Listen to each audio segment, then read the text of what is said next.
Բարև ձեզ, այսօրվա վիդեոյում կպատմեմ ինչպես ճիշտ ընտրել շլանգ ու դուշ բաղնիքի համար։ Ուրեմն շլանգի պահով առաջինը դա երկարությունն է։ Սմեստիցելի հետ կոմպլեկտում գալիս է 1.5 մետրանոց շլանգներ հիմնականում։ Այդ երկարությունը երբեմն չի հերիքում, լինում է, որ կախիչին չի հասցնում։ Դրա համար խորհուրդ եմ տալիս վերցրեք 2 մետրանոց շլանգ, այդ առաջինը շլանգի պահով։ Երկրորդը նայեք շլանգի այս ձգելու հատվածում լինի ռեզին։ Ինչի համար, այս ռեզինը որ չկա,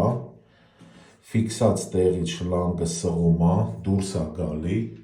ու ընկնում է, կարա ընկնի ոտին, կարա ընկնի վաննան վնասի, կարա ընկնի մետլախը վնասի։ Այդ ռեզինը շատ կարևոր բան է, նայեք որ լինի։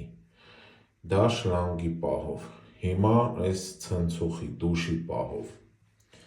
Անպայման նայեք կլինի թեթև, որտև ինչքան թեթև ընկնի ոտին հանկարծ կամ վաննային կամ մետլախին այնքան լավ։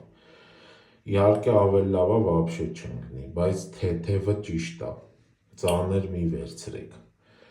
Այս քաշի պահով առաջինը։ Երկրորդը նայեք նենց դուշը լինի, որ կարենակ սրա պես օրինակ քանդեք իրան, մաքրեք, հետ հավաքեք, որովհետև մի քիչ օգտագործելուց հետո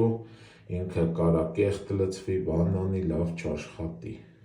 Օրինակ էսի քանդվում է, ռեզբա է մաքրվում, դրվում է տեղը։